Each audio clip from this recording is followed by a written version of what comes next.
It's time for high school basketball on your local sports leader. Classic Hits 97.9 XFM. Let's go courtside for pregame information. Welcome back to the final day of the 89th Annual National Trail Conference Tournament. I'm Matt Robinson. Dustin White joining us here for 4 games throughout the day and night. This first session will have 3 contests. Then they'll clear the gym, make some extra preparations for the championship game coming up tonight, as we have 4 good matchups, and that's usually how it works out by the time you get to this point in the day, Dustin. Yeah, absolutely. On paper, all these games look like they ought to have a chance to be pretty competitive, starting off with this Neoga St. Elmo Brownstown game, but then following up with South Central Windsor Stew Straws after this one. The third place game between North Clay and Altamont ought to be a lot of fun. But yeah, St. Anthony and Diedrich, the 1 and 2 seeds, going at it in the championship tonight. And that's, things have kind of gone for the most part according to seeds, with the exception of number 9 Neoga getting into this game instead of number 8 CHBC. But other than that, the seedings have kind of held, so I guess the coaches knew what they were talking about. Yeah, these teams, they play good basketball. They compete hard against one another. But this year, like you said, maybe the biggest surprise of all is basically the teams that were supposed to be where they're at are where they're at this point. But that doesn't mean there can't be some upsets throughout the day. We'll just have to see how it goes at the 89th Annual National Trail Conference Tournament. We'll recap the tournament, have pregame information on this one between Neoga and St. Elmo Brownstown to start the day in the 7th place game here on Classic Hits 97.9 XFM. We'll be back in 90 seconds. Whether you're in the market to purchase a new or pre-owned vehicle, Northside Ford on North Keller Drive in Effingham will find a vehicle that works for you. Check out Northside Ford's selection of cars, trucks, and SUVs today. Thanks for watching the NTC Tournament, provided by Premier Broadcasting, 97.9 XFM and KJ Country 102.3.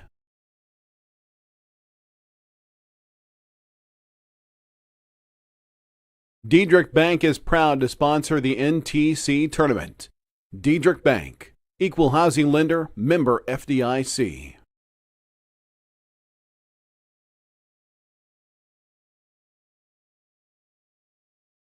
Tom Henderson State Farm Insurance helps people manage the risk of everyday life, recover from the unexpected, and help you realize your dreams. Contact Tom Henderson today. Come see all the new and exciting Chevrolet and Toyota vehicles here at Dan Heck Chevrolet Toyota, South Route 45 in Effingham, or shop and buy 24/7 at danheck.com.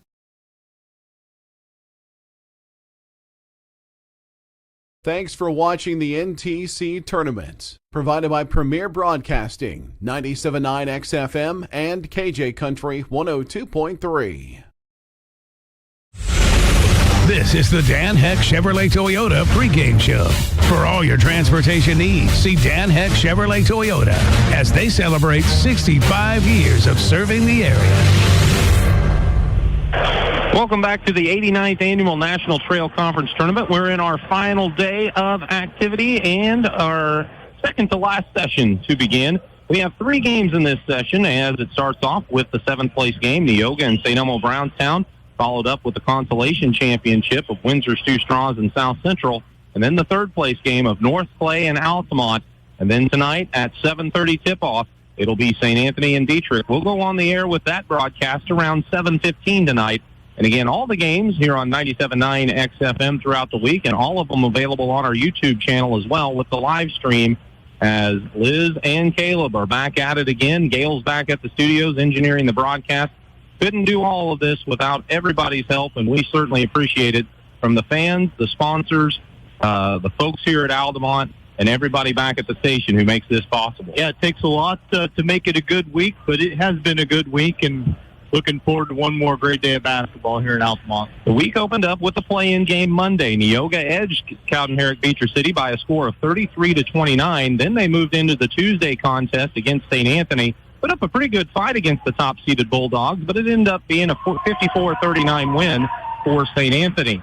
On Tuesday night, in the nightcap, it was North Clay getting past Windsor Stew Straws 67-54. Play on Wednesday began with Diedrich defeating St. Elmo Brownstown 61-41. and Altamont getting past South Central 48-39. Then Thursday, the first game was a play-in game, or an elimination game, so to speak, on the consolation bracket side between St. Elmo, Brownstown, and Cowden-Herrick Beecher City. The Eagles obviously won that game, and it was by a score of 61-41. Then Neoga fell to Windsor-Sioux Straws as Windsor-Sioux Straws picked up the 10-point win, 45-35, and it was St. Anthony defeating North Clay in the semifinal that night, 80-64. Last night, South Central defeated St. Elmo Brownstown 59-28, and Dietrich moved themselves into the championship game with a 50-32 win over Altamont. So those are the scores throughout the week here at the NTC tournament. And like we said, a lot of good competitive games. And some of those scores are a little misleading at the end, too, with point margins, because as we all know, free throw opportunities, teams a lot of times pull away late, and we've seen that a few times throughout the tournament. But again, it's been very competitive throughout the bulk of the games. I just wanted to throw in, Matt, watching Neoga warm up. Really nice to see sophomore Malik Coy out there warming up for the Indians. He was in a bad accident on a side-by-side at the beginning of the school year. Cost him his entire fall baseball season. It's going to end up costing him this entire basketball season. He's not going to be able to play, but he has been cleared to at least do some stuff, and he's out there warming up. And I think the hope for the family is that he'll be able to play some spring baseball. But an athletic kid that they would have certainly been able to use this year. And for a while, I think they were mostly worried about whether he'd ever be able to use that right leg the right way again to play sports. But he has recovered nicely, and so it's good to see him out there with his teammates here in Altamont. Yes, that is a good story as he continues to recover, and hopefully he can recover fully here, like you say, within maybe the end of the year and certainly by next year. Yep. So as we get set for this game between St. Elmo Brownstown and Neoga, it's the seventh-place game. Both of these teams, keep in mind, have played an extra game because of the way the format works, and so they are playing their fourth game of the week, and especially St. Elmo Brownstown playing their fourth game in 4 days. Neoga had an extra day or two in there, but still, it's a challenge. But again, high school kids, I think they should be ready to go. It's a grind. I mean, again, St. Elmo Brownstown, especially having played last night, like you said, 4 games in 4 days, and having to ask a little bit more of a lot of guys just because they've been missing a couple of key players all week. And so, yeah, I'm sure they're not complaining. They're not going to use it as an excuse. But I think the flip side of that for both teams is that you get to play an extra game. Would you rather be playing someplace besides the seventh-place game? Sure.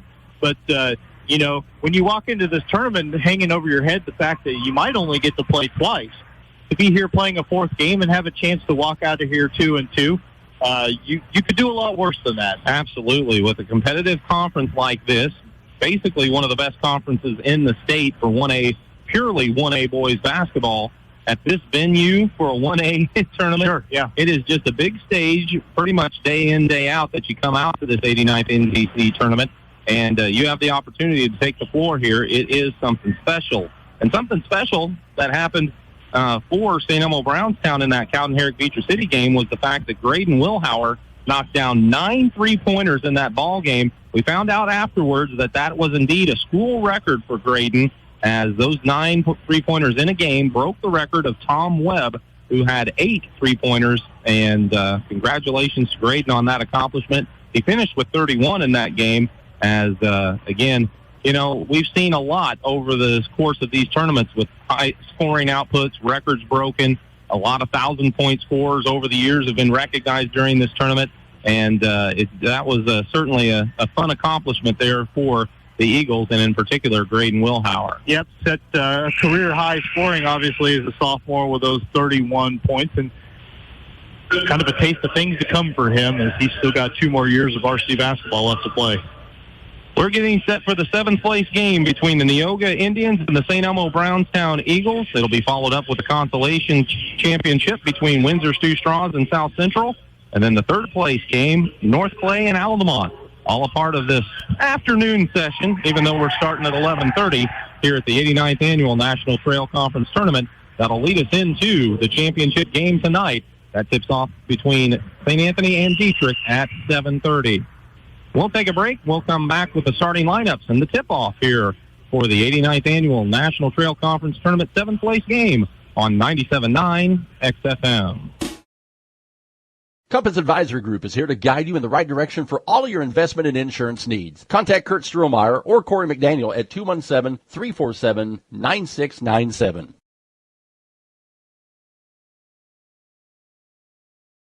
Hi, this is Kathy from Barlow Lock and Security. Secure your home or business with a customized system from us. Good luck, area teams, in the tournament.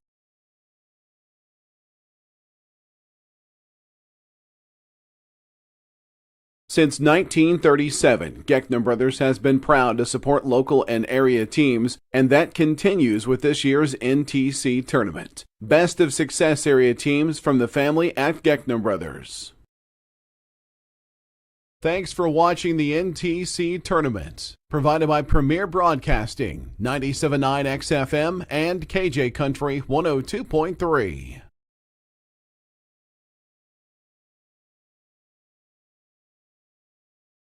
It's NTC Tourney Week, and Tingley Insurance in downtown Effingham wishes players fast breaks, jump shots, and lots of rebounds. Tingley Insurance, a proud supporter of high school basketball. Life's little moments just got sweeter with cashback checking from Washington Savings Bank. Earn cash back on everyday debit card purchases because treating yourself or your loved ones should be easy. Whether you're in the market to purchase a new or pre-owned vehicle, Northside Ford on North Color Drive in Effingham will find a vehicle that works for you. Check out Northside Ford's selection of cars, trucks, and SUVs today. Tom Henderson State Farm Insurance helps people manage the risk of everyday life, recover from the unexpected, and help you realize your dreams. Contact Tom Henderson today. The national anthem just performed by a couple of students here at Altamont High School. A wonderful rendition, but as you've noticed, we have not been bringing the national anthem because our microphone simply can't pick them up cleanly, and it would be almost more disrespectful to have it like that. But again, a good rendition there.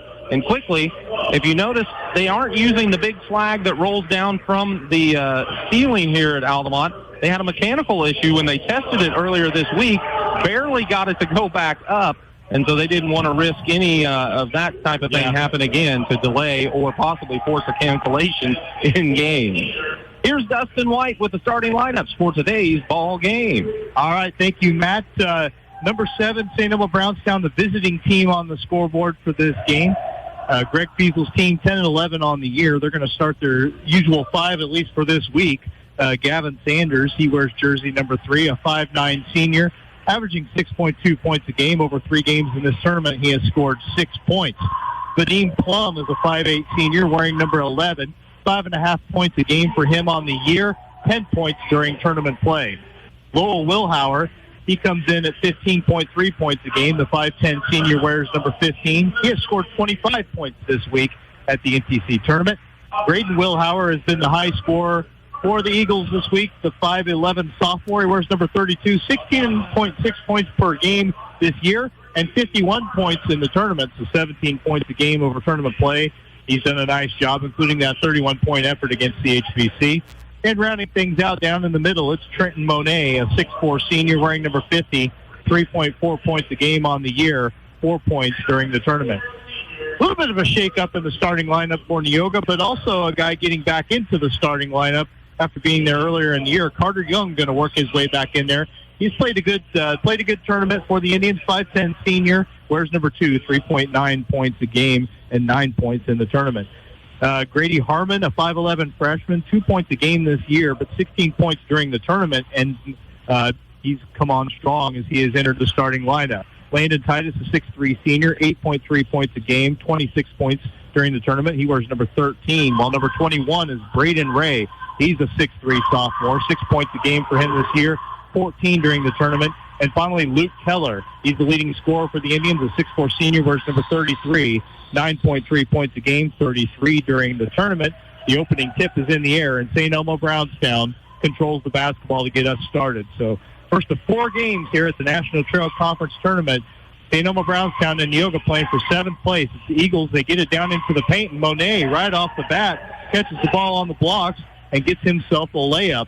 So a quick bucket for St. Elmo Brownstown, and then a stoppage of play They're going to whistle the Eagles for delay of game, as apparently Monet batted the ball back onto the stage after it went through the net. So an early delay of game warning against the Eagles. But Monet, who again, hasn't scored a bunch of points in the tournament for the St. Elmo Brownstown Eagles, they go right to him and exploit his size advantage in the paint, and he gets them out to a 2-0 lead. So Neoga with the basketball for the first time. Landon Titus holding it out deep on a wing. Gets a screen out top from Keller. Can't make any penetration there, so he'll hand off to Young, who gets into the paint, attacks the basket, left a layup shot short, and the rebound comes down to Monet.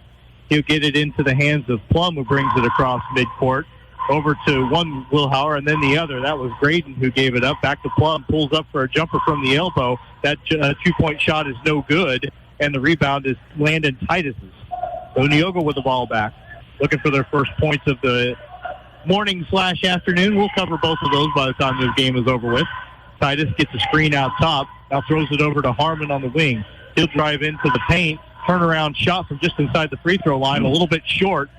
Not a bad look for him, but Plum gets the rebound for the Eagles. Graydon Wilhauer brings it up over on the wing, throws it out top to Plum, who will hand to Lowell Wilhauer. He'll call out some directions, tell everybody where he wants them to go. Throws it on the wing to Plum, who dribbles over to the top of the key. Over on the wing, now catching it is Lowell Wilhauer. He gave it up to Monet out there, and Plum has it back. Plum dribbles to his left, now back to his right. Yoga playing man defense here, and we've got a travel against Graydon Wilhauer as he was trying to dribble to his left. I guess he just started before, he took a step before the dribble. Monet was out to set him a screen, and apparently that was the case as his first turnover for SEB. As a little chat there between Greg Fiesel and one of the officials. Friendly for now. Friendly early in the game. If it, we'll see how things go after the first 2 minutes here as Neoga's got the ball back. Luke Keller going to pull the trigger on a deep three. Left that one short. Battle for the rebound, and Carter Young comes in there, tips it to himself, and controls it. So another bite at the apple for the Indians. Young still has it. Thought about dribble penetrating. Didn't have anywhere to go as Plum has defended him well. So they'll get things back out top. From Keller now over to Titus. They swing it back around. Harmon holds it on one wing. Now he's going to drive in. Almost lost his dribble. Able to keep it in bounds. Gets it over to Braden Ray. He attacks the basket. Boy, good move for Ray, but can't get the shot to go. Another rebound for Monet. On the other end of the floor, Graydon Wilhauer has it. Now to Lowell. And over on the wing to Plum. And in the corner, that's a three-pointer on the way for Sanders. Left that one short from the corner. Rebound hit the floor as a couple of Neoga players missed time to jump. First rebound was to Lowell Wilhauer. He missed the shot. And then Trent Monet got another chance. He couldn't get it to go. And finally, coming out of there with it is Young for Neoga. Young thought about a three-pointer on the other end of the floor, but the side setter of it gets it out top to Keller. Now he throws it into the paint. And, boy, Braden Ray couldn't catch it clean. Tried to put up the shot anyway. It was blocked by Monet. Now Graydon Wilhauer with the rebound puts up a tough shot on the other end of the floor. Rebound batted around. And finally, Carter Young has it for the Indians. Well, that's Young's third rebound already in this ball game, but a lot of missed shots. Yeah. Both teams are struggling early from the field. Young has it right now. Things a little congested out top, so he'll throw it out high to Titus. He gets to the top of the key, throws it on the wing to Young. Young's going to take a three-pointer, and he hits it. So Carter Young back in the starting lineup and playing well for the Indians. He's got Neoga out to its first lead, 3-2. Yeah, he's more of a slasher and driver that we've seen throughout the week, but he was settled in for the shot there, and he buried it from deep. Approaching the midpoint of this first quarter, and it's a low-scoring game so far. Trying to change that is Vadim Plum, and he does. Hits a three-pointer. Plum hits that one from the wing. He's got three, and again, the ball ends up on the stage, and I think they may have teamed up St. Elmo Brownstown for another delay of game there. Yeah, but it was again Monet, so that's delay of game. This one is a technical, so it'll go into the book as a foul on Trenton Monet as well. First for the Eagles, first in the game. Now we've got a violation against Neoga as Braden Ray wandered into the front court while the first technical was being administrated. So now we're only going to have one free throw for the technical. And Keller left it short as Luke Keller was taking it. So, boy, there's a lot of things you don't see very often right there. Well, and in fairness to the Neoga players, Braden Ray especially, maybe not understanding exactly where you have to be on a technical foul because it's not a thing that happens every game. So anyway, Neoga doesn't get anything out of the free throw, but they do get the ball back. And so it's going to be Landon Titus out top. 5-3, St. Elmo Brownstown lead. By the way, they got another Wilhauer in the game. Jack is out there. He replaced Sanders. Now trying to drive to the right side is Luke Keller going one-on-one with Graydon Wilhauer. And Wilhauer gets called for the foul. He didn't think so and has a short conversation with the official, but he's still going to get that personal. And it's going to be his first and the team's second as Keith Van Sock made his way up from Frina and made that call out there. First free throw for Luke Keller is good, so he's in the scoring column. Neoga's leading scorer gets his first point of the day. Did you mention that Caden Bryant was on the court for Neoga? I Did he did not. replace Ray? Did not mention that. Second free throw for Keller, also good. So he's got 2. We're tied at 5. Caden Bryant, the sophomore for Neoga. He's had, as we have a ball knocked out of bounds on the other end of the floor, St. Elmo Brownstown will retain possession. But Bryant, he had a hand or a finger injury. I forget exactly which, but it was keeping him out of action. But he has made a couple of appearances now in this National Trail Conference tournament, playing key minutes. So I wonder if I forgot to ask if Gavin Ray was still available. As meanwhile, Plum says, I'm going to take another three-pointer. Vadim Plum has got 2 triples. He's got 6 points, and St. Elmo Brownstown has its largest lead of the game at 8-5. Well, the Eagles are definitely guard-oriented. They don't mind shooting from deep, and Plum's been connecting. Brady Harmon drove into the paint, had the ball knocked away, but right to a teammate. So the Indians will retain possession. Titus thought about a three-pointer, decided better of it. They swing it around to the other side of the perimeter. Carter Young that time had a little trouble with his dribble, so he'll give it off to his teammate, but he's got it right back at the top of the key. Over to Bryant on the wing. He's going to take a three-pointer, and that one's a little too strong, but the rebound comes out long to Titus. He's able to corral it as it hits the floor, gets it into the corner. There's a 3 for Grady Harmon. Battle between Bryant and Benji Lau, who's also in the game for St. Elmo Brownstown, and it goes out off of the Eagles. So with 2:49 on the clock, it'll be Harmon triggering the inbounds from underneath it, and Neoga continues to give themselves chances. Player hits the floor for St. Elmo Brownstown as Luke Keller caught that inbound pass, but his shot was at least partially blocked by Benji Lau, who also came away with a rebound. So Keller had a little trouble against Windsor's 2 Straws, get some shots off around the glass, and so far it's been kind of the same story in this game as St. Elmo Brownstown has defended well in the paint. They get it to Lau on the other end of the floor. There's a post move, and he's going up against Keller, tried to hook a shot up there, and they're going to say that Keller fouled him in the act of shooting. So it'll be the first foul against Neoga in the first quarter, and obviously the first on Keller, as Benji Lau caught it in the post, made a strong move into the lane, and was able to draw the foul. Lau's first free throw is good. First point of the game for him. Stretches that SEB lead up to 4 points, their largest of the game at 9-5. 2:26 left in this first quarter. Another free throw for Benji, and that one hits the rim and then drops in. So a 2-for-2 trip for the sophomore rather. And it's a 5-point lead for the Eagles. So Landon Titus will walk it across the timeline for the Indians. He is working on Lowell Wilhauer. Throws it out to Carter Young on the other side of the perimeter. He drives in, runs out of real estate, so he'll kick it back out to Titus. He takes the top of the key 3. That one in and out. Rebound corralled by Luke Keller out long, so he'll save the Neoga possession. Now Carter Young drives in, wild shot, off the backboard and no good, and then Jack Wilhauer gets the rebound, almost lost his balance as he came down with it, but was able to keep that pivot foot, and St. Elmo Brownstown will control the basketball. Greg Fiesel, the Eagles coach, called out something. He wanted his team to try this offensive possession. Right now, Lowell Wilhauer driving into the paint and has his shot swatted by Keller. Gets it back, though, puts it off the glass. That one misses. So a couple of misses for Lowell Wilhauer, and that time it was Keller who got the rebound, and then as Titus tried to bring the ball across the timeline, a blocking foul is going to be whistled against Lowell Wilhauer. Yeah, so kind of a tough trip for Lowell, but he's been a solid player for the Eagles. He picked up his first, and it'll be the team's third, and we've got plenty of substitutions, and you've got your answer about Mr. Gavin Ray. Yeah, Gavin Ray will replace Caden Bryant in the lineup for Neoga. He is a 6'1 senior. He was ill the other night and couldn't play against Windsor's 2 Straws, but he is out there tonight. He's got the ball currently, working on Lau, now gets it out top to Keller. Keller driving in, tough shot, left it short as he drove to the block, and the rebound for Lau. He'll throw it up ahead to Gavin Sanders, who leaves it behind him to Graydon Wilhauer.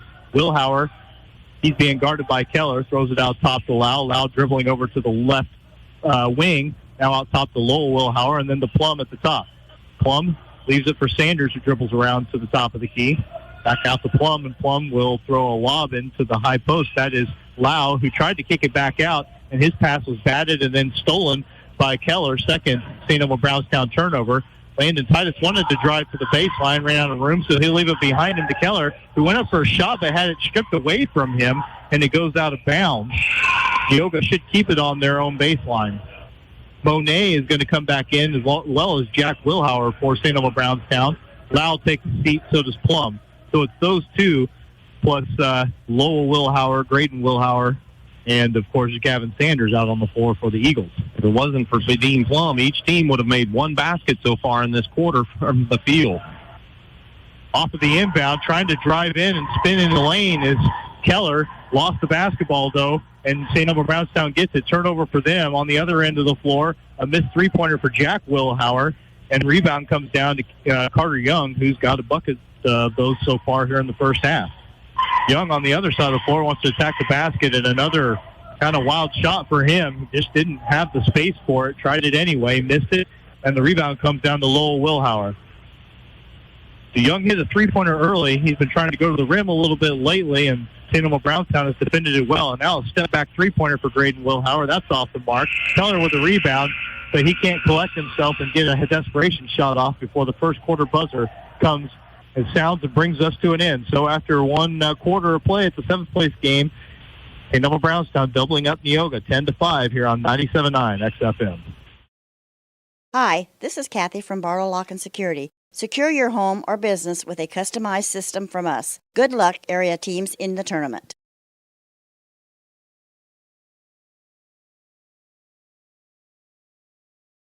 Thanks for watching the NTC Tournament, provided by Premier Broadcasting, 97.9 XFM and KJ Country 102.3.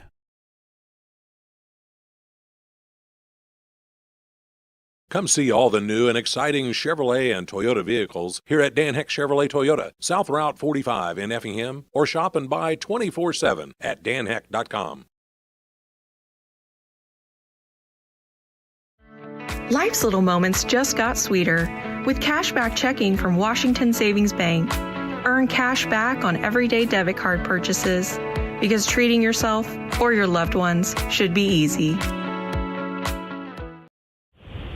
10-5, St. Elmo leads Neoga after quarter. Matt, any good stats from that first period? Both teams took care of the ball pretty well. St. Elmo Brownstown with 2 turnovers, Neoga with 1. Neither team's proud of their shooting.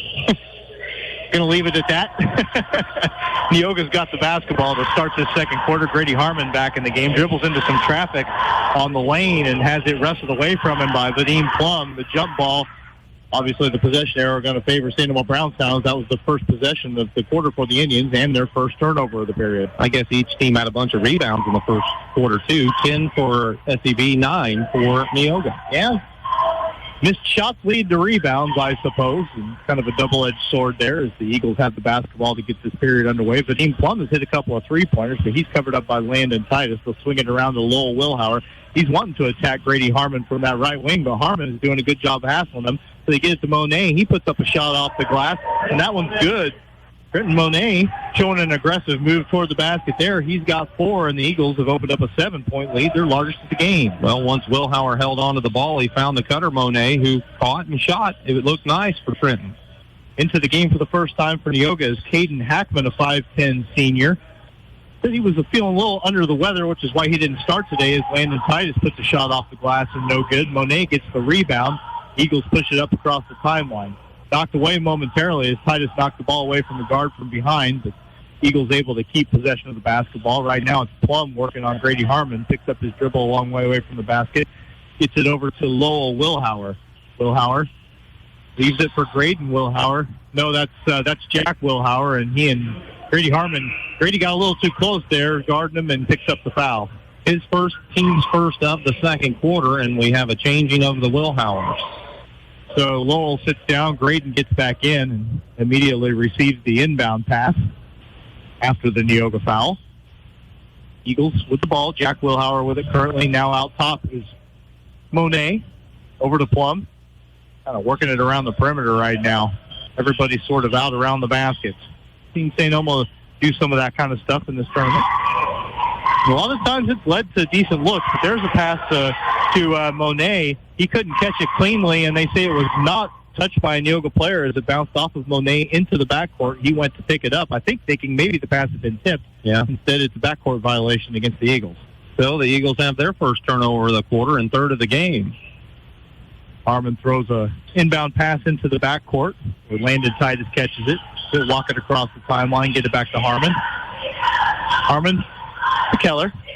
And Harmon sets the screen for him. Nothing doing there, so they'll swing it around to Titus on the wing. They'll find Caden Hackman open for a top-of-the-key three. That one's too strong. Rebound is Graydon Wilhauer. Now he has it knocked away by Gavin Ray, but it goes out of bounds. Actually, it's going to be a foul against Gavin Ray as he got him with the body, knocking that ball loose. So it's the first foul on Ray. It's the second for Neoga here in this quarter. Lau back in the game for the Eagles, replacing Monet. Monet's had a pretty good first half so far. Yeah. I mean, he's 2 for 2 from the floor. That's saying something in this game. I think offensively, and no offense to him, but, you know, the points you get from him are a nice little bonus with what your guards will get you, and Benji Lau tries a 12-foot jumper there. That one off the rim, no good. Keller with the board for Neoga. He'll bring it across him, bring it down the floor himself, gets it to Harmon. Harmon strong to the basket. Then he lost control for a second, just threw up a wild shot. Now Gavin Ray and Lau wrestle each other to the floor for the rebound. High up is going to favor Neoga. The Indians will keep the basketball as Titus and Gavin Ray take a seat. Caden Bryant back in the game along with Carter Young. If you take the ball to the basket, it appears you better expect contact and better expect it not to be called. That's the way it's been early in this game. Letting them play. Hackman catches the inbound pass in the corner and hits a three-pointer. Caden Hackman had scored only 2 points this entire tournament. Well, he's more than doubled it there and gets Neoga back within 4, a basket they really needed, Matt. Yeah, good catch, and he just took his time, squared up, and pulled the trigger.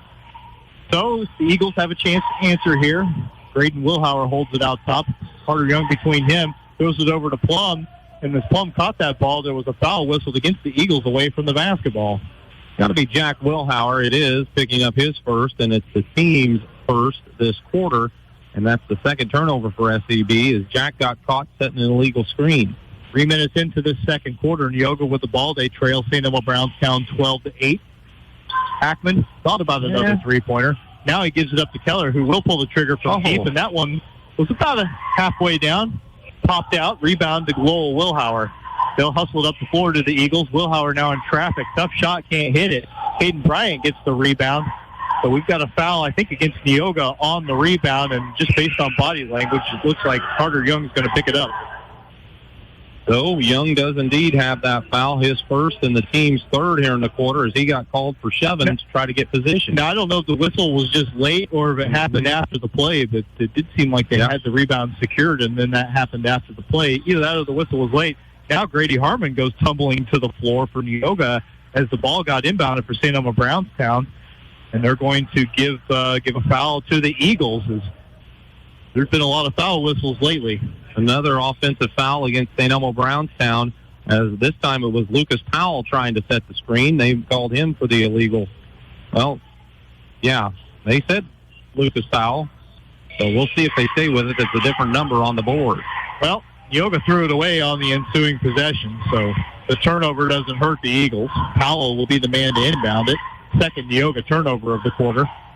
Lucas gets it into Vadim Plum, who gets it across the timeline. Hackman guarding him closely. Neoga has stuck with the man defense throughout here. Plum hands off to Lowell Wilhauer. They're running the weave out top. Now that leaves Graydon Wilhauer with a turnaround jumper from the free throw line. No good. Lau, though, with the offensive rebound, and his hook shot on the putback is good. Lau has 4. Eagles back up by 6, 14-8. Well, Lau is the one that gave that foul to the trip before, but this time he gets on the board and gets a bucket. Neoga working it around the perimeter now. Keller drives in, keeps possession of the basketball, but his shot was too strong off the backboard. Powell with the rebound. The Eagles are running. Up the floor is Graydon Wilhauer. Put up the shot. He was fouled in the act. Couldn't get it to go, but Eagles quick in transition. Neoga can't quite recover and defend it without fouling. So Grady Harmon has his second. It's the team's 4th this quarter. This was on the shot, But any foul Neoga commits from now on, if it's not on the offensive end, will send the Eagles back to the line. Braden Wilhauer's first free throw is good, and their leading scorer throughout the season, throughout the tournament, just got his first point of the game. Plum took a seat. Gavin Sanders back in for the Eagles. Next free throw for Wilhauer, also good. Braden has 2 points, and St. Elmo Brownstown's largest lead of the day is now 16-8. So they have built up that big lead without their leading scorer contributing a lot. Now Hackman, a quick three-pointer for Neoga on the other end, left it short. Powell with the rebound. He wants to go one end of the floor to the other end. Does. Lays it in off the glass. Lucas Powell, coast to coast there after the defensive rebound. His first 2 points, and now it's an 18-8 St. Elmo Brownstown lead. Keller quickly on the other end driving to the basket, misses the shot, but Bryant able to get the rebound and extend the possession for the Indians. Keller going right back toward the rim and again can't finish. There was a lot of traffic there in the lane, couldn't get it to go. Powell with the board for the Eagles. He leaves it behind the Lau.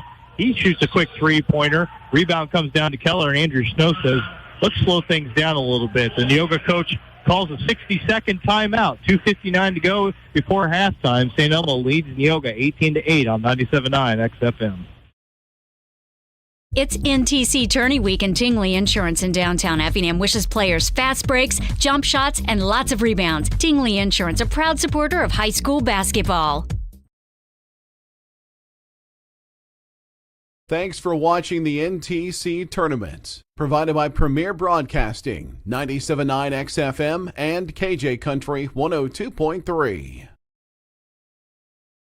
McMahon Meats would like to wish all area teams good luck this basketball season. Join the McMahon Meats Loyalty Club. Text BACON to 217-515-MEAT to receive a text with our weekly specials, along with a coupon for 1 pound of bacon free with a minimum $50 purchase. McMahon Meats, where quality and convenience meet tradition. For over 30 years, SPS has been providing care to the surrounding area. Specializing in around-the-clock and hourly care, we focus on in-home and nursing home care. Call Mitchell or Sherry today at 217-690-3240.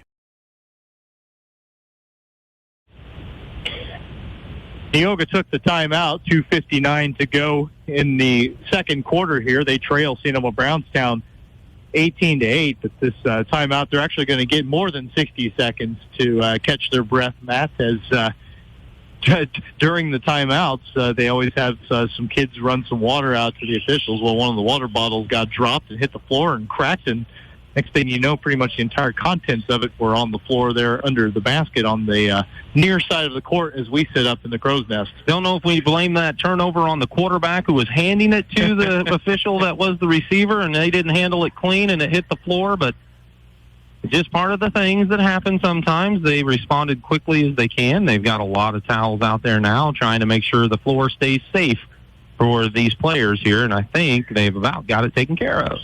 And Neoga just hasn't been able to get anything to go offensively. They've made 2 shots in this ball game, both from beyond the arc, other than the 2 for free at the free throw line. And they've been trying to attack the basket, but St. Elmo has defended it pretty well. Especially when you consider it's a physical game and they're letting them be physical. Well, they're taking advantage of that in the paint.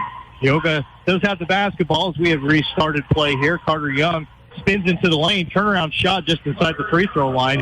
That's a tough look for him, but he gets it to go. 5 points for Carter, Neoga back within 8. First made 2-point shot of the game for Neoga. Now on the other end, Monet going to back down and put up a turnaround shot in the lane. That one's too strong. Keller with another rebound for Neoga. Feels like he's got a handful. He's got 6 already. Young drove into the free throw line, thought better of it. Then he left it behind him to Titus.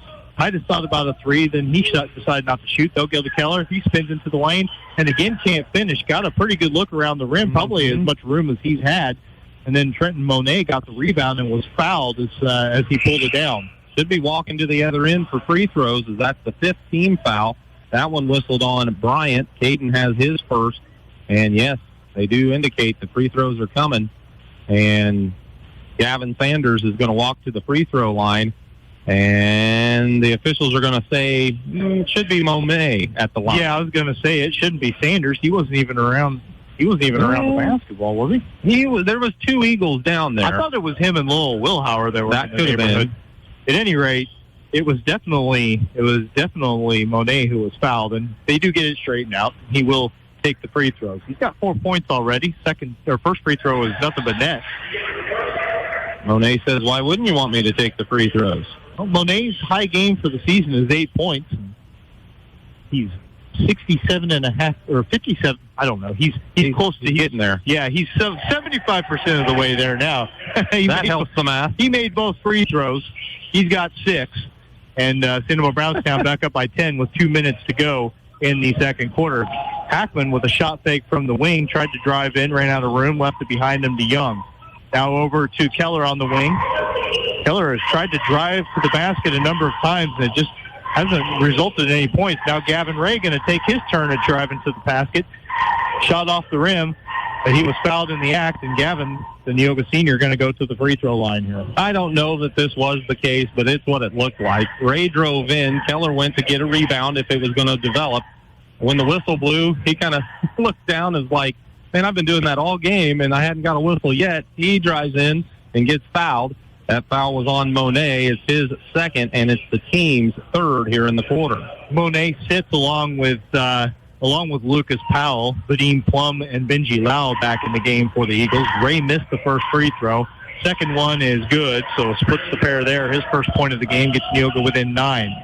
Minute 45 to go, and St. Elmo Brownstown hustles it up the floor. They tried to throw it into the post, and Benji Lau caught the pass, but as he caught it, he fell to the seat of his pants for St. Elmo's fourth turnover on the travel. Well, credit Keller in particular. He got all the way down there as the Eagles really looked to push that, and I don't know that Lau realized he was there, and when he turned, Keller was right there, and I think that threw him off. Jack Wilhauer into the game for the Eagles. He replaces Gavin Sanders, and now Neoga tries to throw a pass onto the wing, and Caden Hackman was being guarded closely by the Eagles, and that's going to be a foul against St. Elmo Brownstown, their last common foul to give. It'll be his first and the team's fourth with a minute 35 to play in the half. So, Neoga will reestablish possession. They're down by 9. Minute and a half to go before halftime. Indians need any sort of momentum going into the break they can get. Carter Young wanted to shoot, didn't have anything. Behind him to Hackman. Hackman's three-pointer off the mark. Rebound tipped around. Lau gets it, throws it up ahead to Lowell Wilhauer. He swings it over on the other wing to Graydon Wilhauer, who put up a shot fake, now drove in, missed the shot, but the rebound was tipped a couple of times back out to Graydon Wilhauer.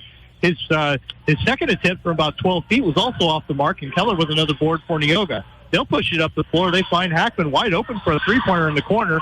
He couldn't hit it. Then Landon Titus went up for the rebound and was called for the foul. Yeah, that's a tough call.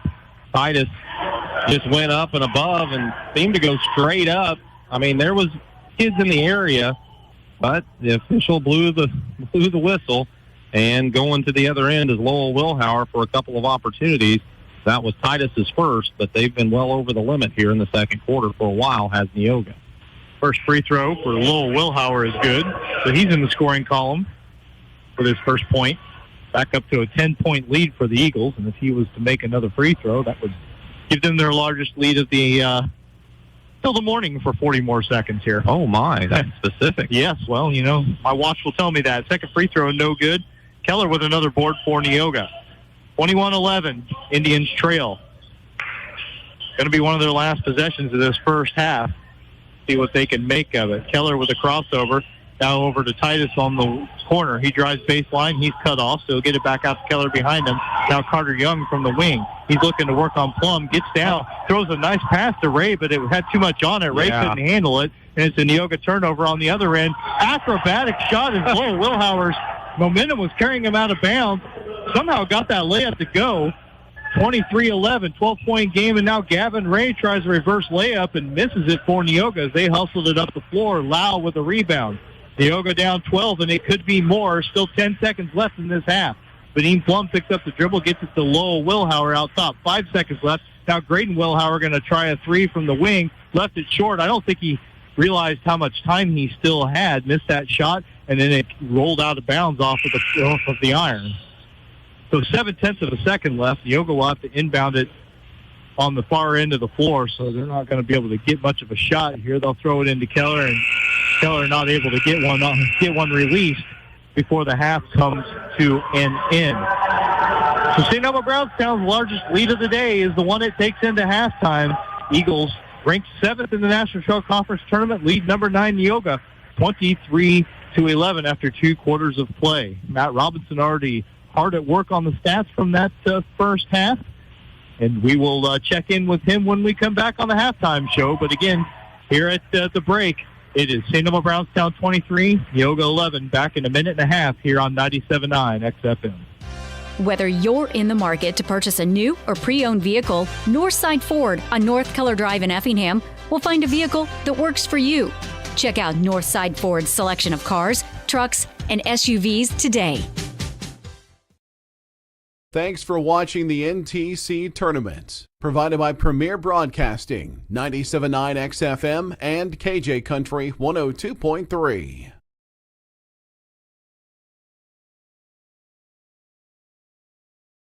Diedrich Bank is proud to sponsor the NTC Tournament. Diedrich Bank, Equal Housing Lender, member FDIC.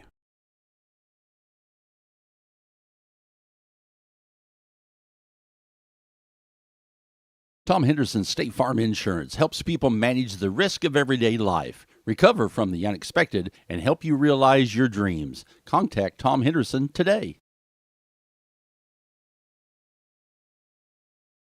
Come see all the new and exciting Chevrolet and Toyota vehicles here at Dan Heck Chevrolet Toyota, South Route 45 in Effingham, or shop and buy 24/7 at danheck.com.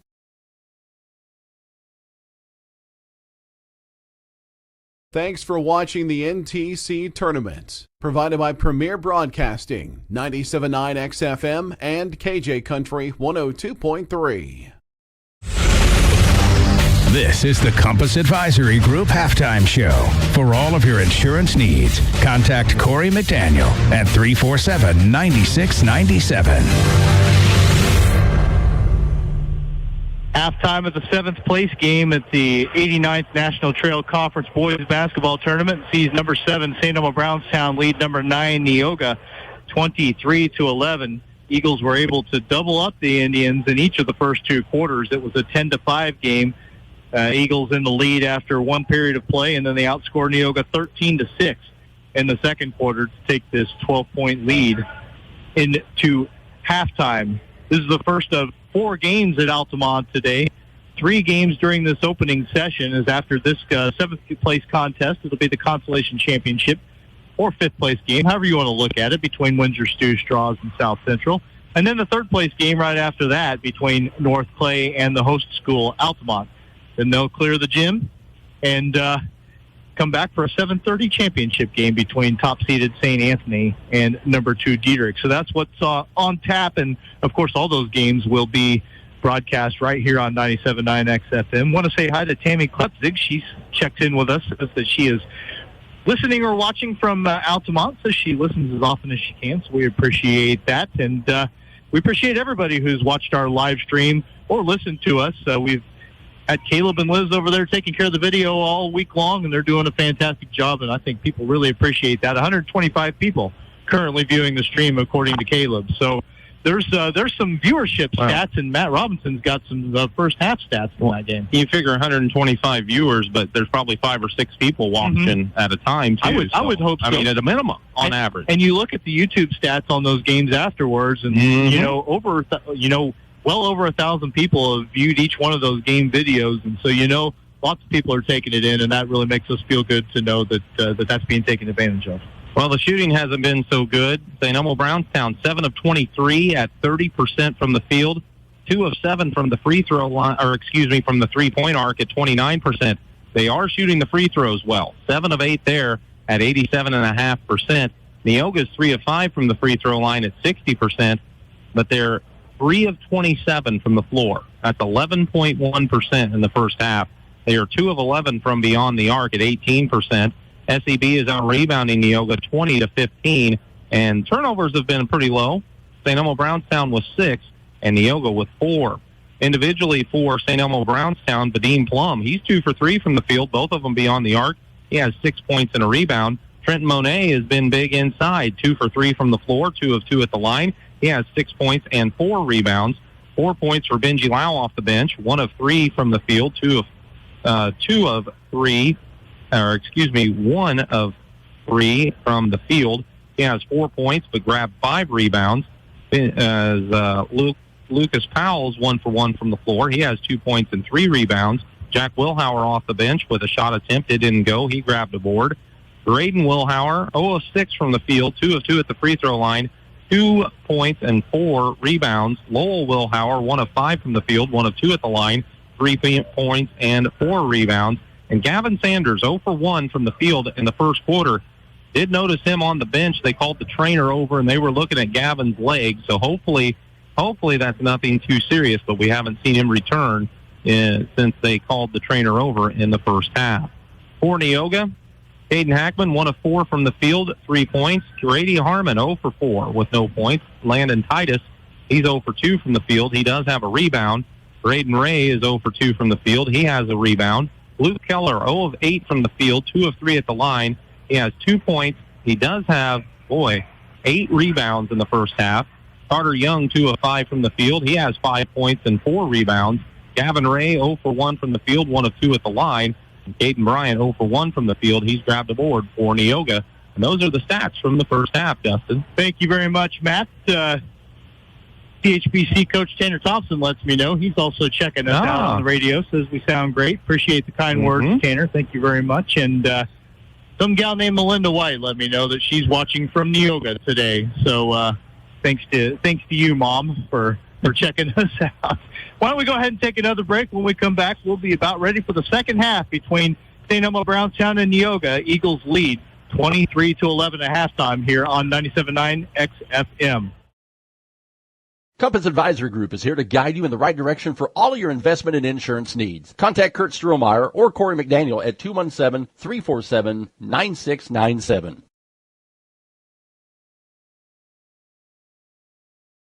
Hi, this is Kathy from Barlow Lock and Security. Secure your home or business with a customized system from us. Good luck, area teams, in the tournament.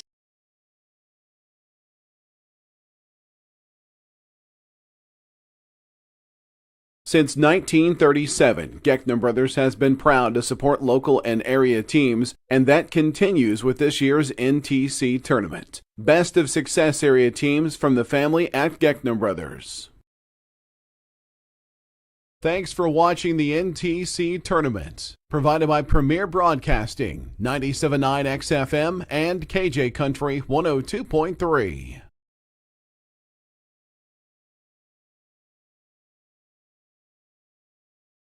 It's NTC Tourney Week, and Tingley Insurance in downtown Effingham wishes players fast breaks, jump shots, and lots of rebounds. Tingley Insurance, a proud supporter of high school basketball. Life's little moments just got sweeter with cashback checking from Washington Savings Bank. Earn cash back on everyday debit card purchases because treating yourself or your loved ones should be easy.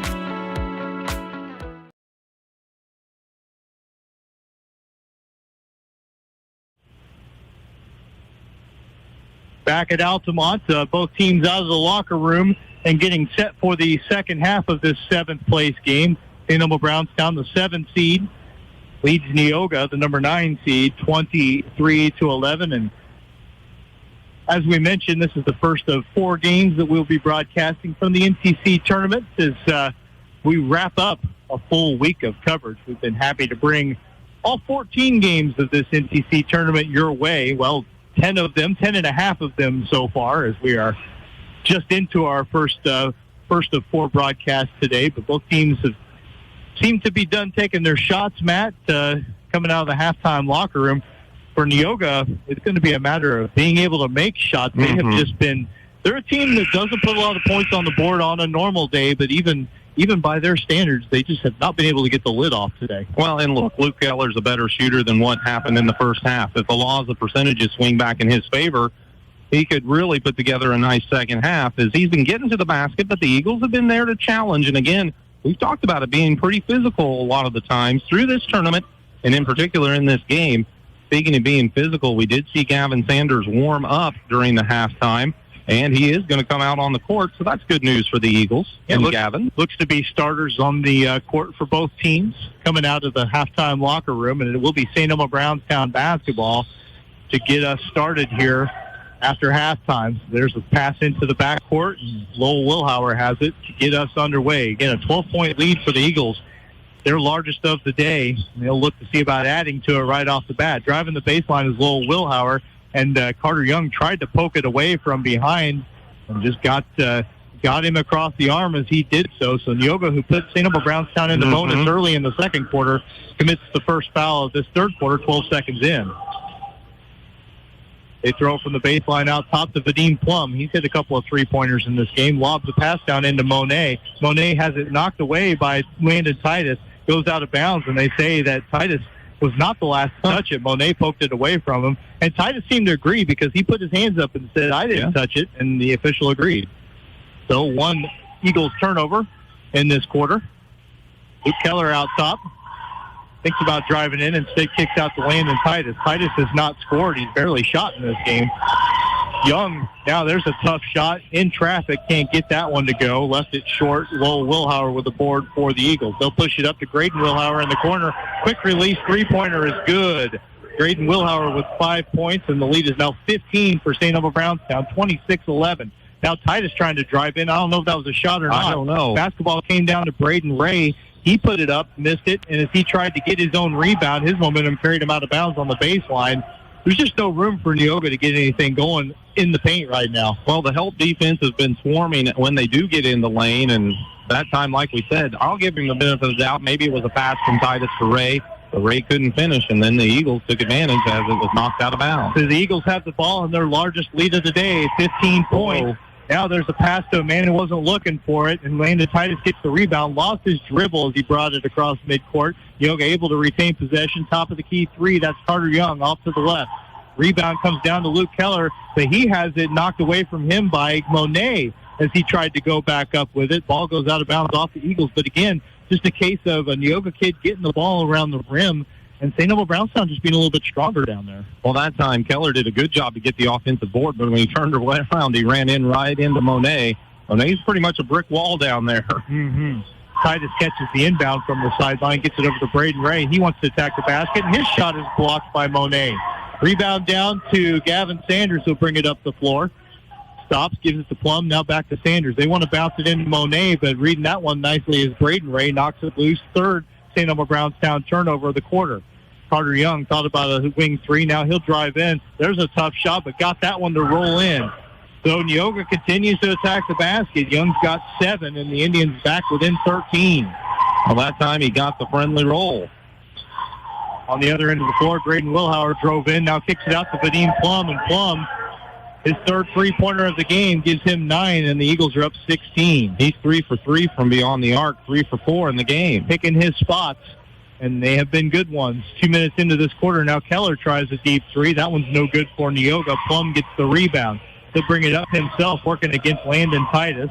Titus hassled him, but he's able to keep his dribble. Pass over to Lowell Wilhauer. He couldn't handle it. Carter Young comes away with a loose ball, but then has it knocked loose. They're still trying to get it, and finally Grady Harmon is the man who comes away with the 4th Eagle turnover. We're just 2 minutes and 15 seconds in to the half, and then Harmon drives in, attacks the basket, gets sent to the seat of his pants, but fouled in the act of shooting, as it's been a frenetic offense for Neoga. Again, they just go right to the rim and try to get to the free throw line. That time Harmon does so. It hasn't worked out a lot for him to get to the line, and now they spot Vadim Plum with a little blood on the elbow. So he trots towards the bench, and they will send in Jack Wilhauer to replace him, as trainer's been a little busy here today. Yeah. And I think they're going to have to clean that up off the floor, too, as it looks like the officials have spotted. Maybe not. I thought they were signaling toward the bench that we need to get somebody out here, but and now Landon Titus appears to... He's come out of the game anyway, as Caden Hackman is in for Neoga. And I guess they're not going to clean up the floor. There's just all sorts of stuff going on there. Well, they signaled to allow the subs to come in, the extra subs, because they already had the play stopped. So who knows? Well, Harmon had his first of 2 free throws. He couldn't get it to go. Freshman back for another one. That one is also no good. Rebound comes to the floor, and Gavin Sanders tracks down the loose ball. Boy, almost going over and back with it. Straddling the timeline was Jack Wilhauer, but able to control the basketball. And Greg Fiesel said We're a little out of sorts. We got timeouts. I'm going to use one. 5:35 to go in the third quarter. Eagles lead Neoga 29-13. Back in 30 seconds here on 97.9 XFM. Whether you're in the market to purchase a new or pre-owned vehicle, Northside Ford on North Keller Drive in Effingham will find a vehicle that works for you. Check out Northside Ford's selection of cars, trucks, and SUVs today. Tom Henderson State Farm Insurance helps people manage the risk of everyday life, recover from the unexpected, and help you realize your dreams. Contact Tom Henderson today. St. Elmo Brownstown took the timeout there. Greg Fiesel's club leads Neoga 29-13, but I think he just felt like that possession was off to a disjointed start. He had timeouts to burn, so he used one, Matt. Yeah, I think it was probably a good time for it. Like you said, only a timeout taken by each team. So I think if you're the Eagles, you kind of smell blood in the water here. If you could put together another good little run, I just don't know if Neoga's going to be able to score enough to get back in the basketball game. Holding it out top is Lucas Powell. He had the ball knocked away from him. Carter Young is off to the races. Can he get to the rim before the challenge comes? He can. Finger rolls that layup is good. He's got 9 points. Nobody on Neoga has scored more than 3, and Young got it off of the 5th Eagles turnover. So he's got 9, and now he gets a little too overzealous on defense as he was hassling Lowell Wilhauer down the floor. You don't need that. No. That's the 3rd foul for Carter Young. not in that spot, that's for sure. And when you already have a couple and you're the leading scorer for your team in this contest, I'll let you decide why it happened. The coach, Brett Harmeyer, when Titus came out of the game earlier, went and got the trash can that was on the end of the floor and brought it right behind their bench. And Titus is still sitting right now. There's been some illness going through that Neoga team. Now we got a foul away from the basketball as St. Elmo Brownstown had it. It's going to be Luke Keller picking that one up. So Neoga's got a bunch of fouls in this game. And then, their top 2 scorers have gotten them a grand total of 2 points. Keller picked up the push as Powell was penetrating the lane and trying to dish it off. Now, Braden Ray steals an inbound pass and then straddling the baseline, throws it off of Benji Lau and out of bounds. I think he might have, No trainer can help you with that one. No, Benji Lau took one in a sensitive area, and he will have a seat. Here's the interesting stat for the Eagles. They're 2 for 2 from the floor in this third quarter, but they've committed 6 turnovers, including that one there, on a nice play by Ray. Now Carter Young tried to dribble penetrate, then throw a pass into Braden Ray, and Braden was off balance. He's trying to catch that one, but he might have been off balance because he was locked in a battle with Trenton Monet. That would be Monet's 3rd foul if it is him. They're not going to give it to him, though. It looks like they're give it to 22, so Lucas Powell gets it instead. So there's a break for the Eagles. His first, team second this third quarter. From the baseline, the inbound goes all the way almost to midcourt where Grady Harmon tracks it down. Now gets to Keller. Keller going to the rim, and there's a finish for Luke Keller. Well, he's been trying to do it all game long. Hadn't been able to get one to go, but there's his first field goal of the game. Luke's got 4, and he'll go back within 12. On the other end, Graydon Wilhauer, a quick runner. That one's no good. He went down after he shot it. Keller with a board for Neoga. They'll bring it up the other way. Keller going to take a quick three-pointer, and that one's good. So Luke Keller from 2 points to 7 in the blink of an eye, and he's got his Indians back within single digits, 29-20. Now Lowell Wilhauer drives, kicks it over to Monet. Monet was too far under the basket, so he'll kick it out to Graydon Wilhauer, and he finds him for a three-pointer. Graydon's got 8, and back to a 12-point. St. Elmo Brownstown lead, so scoring coming fast and furious the last minute or so of game time. Keller, he wants to try again. Spin into the lane, got too far into the basket and couldn't lay that one up and in. Rebound to Jack Wilhauer. His momentum just carried him too far. He tried to reverse and just didn't get it, Matt. Yeah, it's just too far, too fast, but Keller again being aggressive as he has all day. Now they get it to Lowell Wilhauer on the block. He gets a couple of defenders off the feet and then puts the shot up and in. So Lowell Wilhauer has 5, and the Eagles have got it back up to 14 points. So Neoga had a nice little run, but then St. Elmo Brownstown responds, and then Grady Harmon tries to attack the basket on the other end and has his shot swatted, but he was fouled in the act, and so Grady will go back to the free throw line. Lowell Wilhauer picks up his second foul, so with 3:18 to play in the third, Harmon goes to the line for a pair. Hits the first of 2, had an 0 for 2 trip a moment ago. The freshman has been I've seen some things I've liked out of him, attacking the basket, being aggressive, as we see Benji Lau check in for Jack Wilhauer. Also, Trent Monet coming out of the game. Plum came back. Plum came back, but Harmon's going to have to start making a few more free throws than he has this week. There's a good trip for him, though. Hit them both. He's got 2 points, and now he'll come out and Landon Titus, whatever was going on with him, he seems at least fit to return to action. Neoga's going to fly a full-court press here and appears to be a man-to-man. Well, and Lowell Wilhauer had a little trouble with his dribble. Carter Young was the man defending him. Neoga leaning a little bit, but if you can get away with it, you can do it because you want to try and force some turnovers. You're down 12, 3 minutes left in the third quarter. It's St. Elmo Brownstown with the ball. Lucas Powell drove in, kicked out to Lau for a corner three, no good. Got a pretty open look, but couldn't can it. Landon Titus with the rebound. He'll bring it up the floor himself. Now over to Carter Young, top of the key.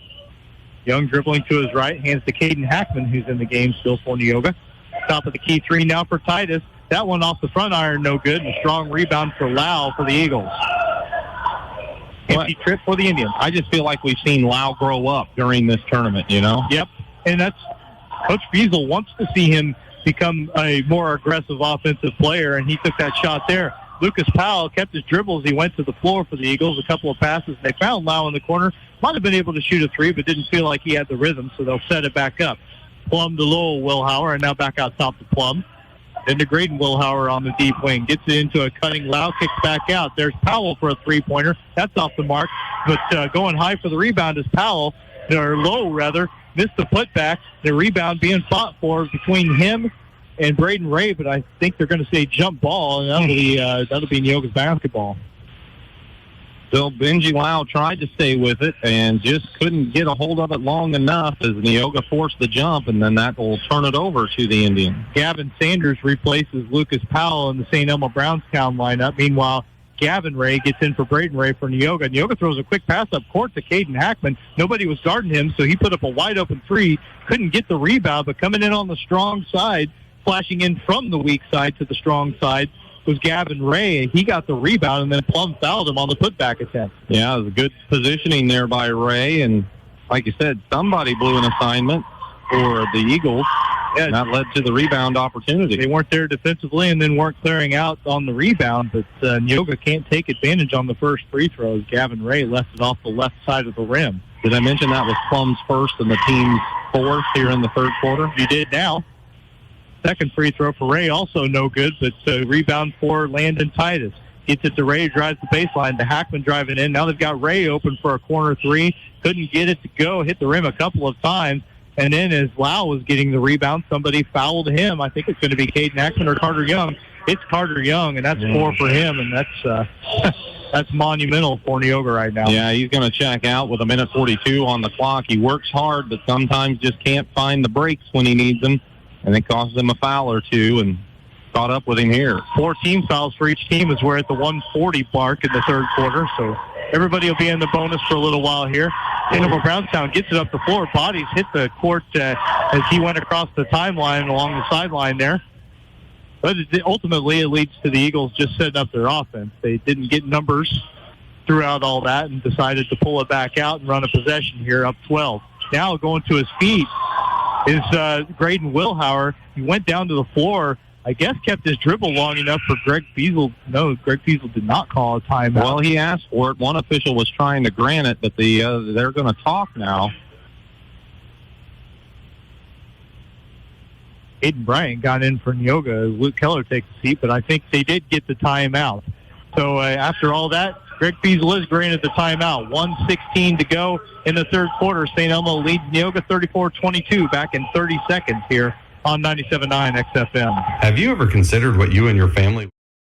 Hi, this is Kathy from Barlow Lock and Security. Secure your home or business with a customized system from us. Good luck, area teams in the tournament. Thanks for watching the NTC Tournament, provided by Premier Broadcasting, 97.9 XFM and KJ Country 102.3.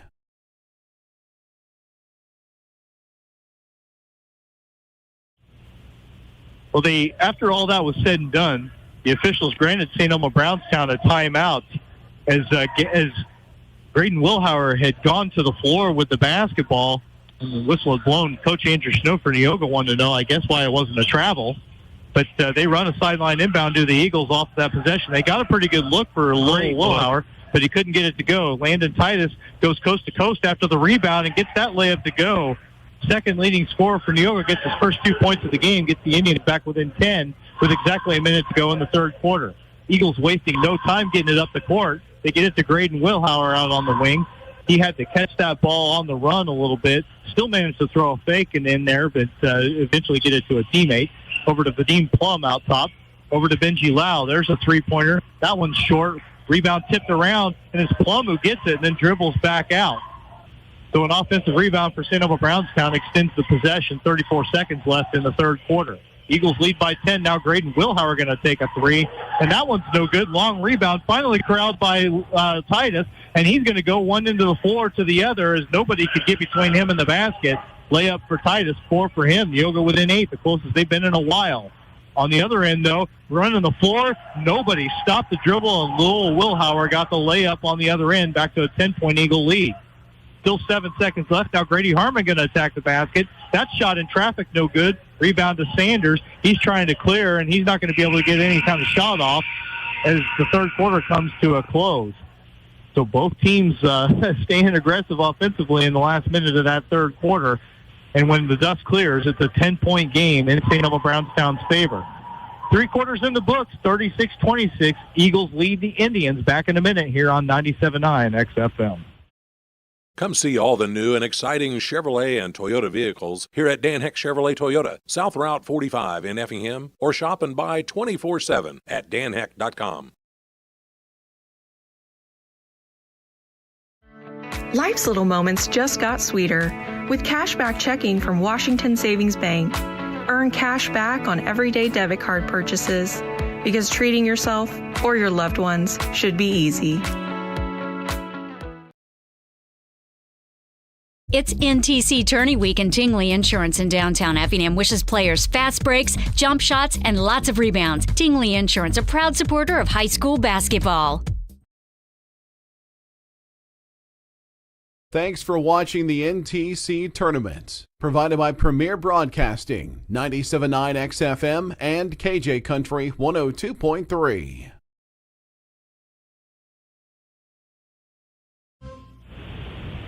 Well, fourth quarter quickly underway here at Altamont, and St. Elmo Brownstown wastes no time getting it to Trenton Monet under the basket. Reverse layup is good for him.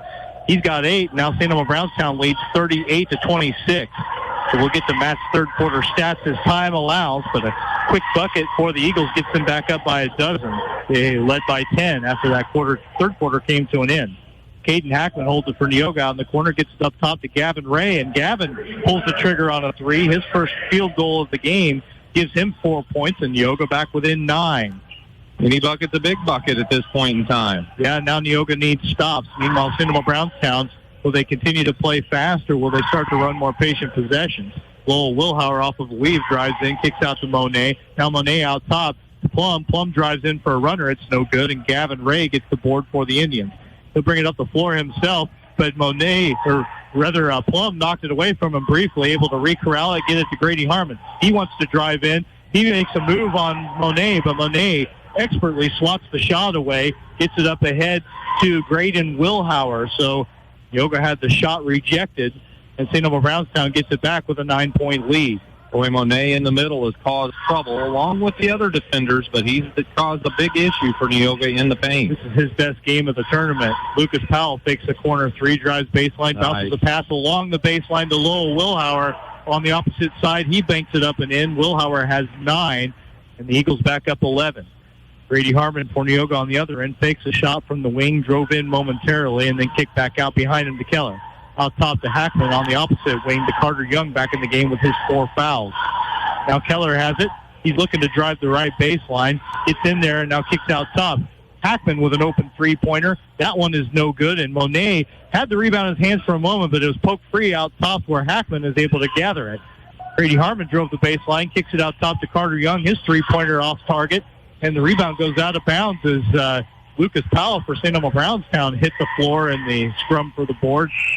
They don't call a foul, but they do say that nobody touched the rebound, so St. Elmo will keep it. Well, he got sandwiched, did foul between a couple of Neoga players when that ball came over there, and it went off of Neoga. So substitution for the Eagles. Monet is out and back in. Isn't it Lau? Should be Lau, yes. Eagles have the ball on an 11-point edge. They'll push it up the floor. Quick three-pointer for Lau in the corner, and he hits it. Benji Lau has 7. Back to a 14-point edge for the Eagles. So Neoga at times has shown the ability to chip away, as Carter Young does right there. He's in double figures with 11 points as he puts that shot off the glass. But Eagles have had answers pretty much every time. They've got the ball. They are running the floor in transition. They got it up there quickly, tried to throw a pass across the lane, but Neoga also back defensively batted out of bounds. Neoga forced to try to play a little more pressure all over the court, and Eagles guard-oriented. If they can handle it, they're going to get it up the court quickly. Back in the game is Caden Bryant and Braden Ray for Neoga, as Caden Hackman and Grady Harmon take a seat, and then some trouble for the Eagles as they tried to inbound into their own basket. Ball pinballs around and eventually goes out off a blue jersey. First turnover for the Eagles. St. Elmo tried to get a sub in, and he was at the scorer's table in time, but the officials just didn't wave him in. There was some confusion as they had to pull him back off the floor. Carter Young, meanwhile, took a three-pointer, missed it. Lau got the rebound, but then threw it away to Gavin Ray, who put up a shot and was fouled in the act. And again, the St. Elmo Brownstown sub was at the table in time, but didn't get whistled in, tried to go in anyway, and an official was... Well, there was some sort of whistle that blew, but then they said, no, just play on, and it was a really confusing situation for a couple of seconds. Meanwhile, Gavin Ray going to go back to the free throw line. He'll go down by 12, make it 11 as he hits the first of 2 free throws, and now Jack Wilhauer can get in the game. Is taking a seat is Vadim Plum. I think Neoga might wish they could have knocked down a few more free throws in this game. Yeah. Down 11 right now. Ray misses that second one, and Lau gets a board for the Eagles. So 1 for 2 trip for him. They'll throw it up the floor. Getting the man off his feet was Jack Wilhauer. Missed the shot. And then as Gavin Ray got the rebound, I think he was fouled by Jack trying to follow his own shot there. Yeah. As Neoga again did a good job of getting back, blocked the shot, even though Jack Wilhauer had thrown up a fake initially. Wilhauer has his 3rd foul, and it's the team's 2nd here in the 4th quarter. Neoga inbounds it. Carter Young let it roll to midcourt before he picks it up, trying to preserve every second he can as the Indians are down double digits, 4:50 left in this game. Gavin Ray drives in now, tough turnaround shot in traffic, and Lau gets the rebound as that one fell short. Tough look for Neoga. They couldn't get it to go. Eagles have the ball back, working it around the perimeter. At some point, you do wonder if they will try to run more patient possession. So far, even with double-digit leads in this 4th quarter, they've still been on the attack. And Lowell Wilhauer is going to do it again, drives into the paint. That one rolls around on the rim for what felt like a day and a half and finally dropped in.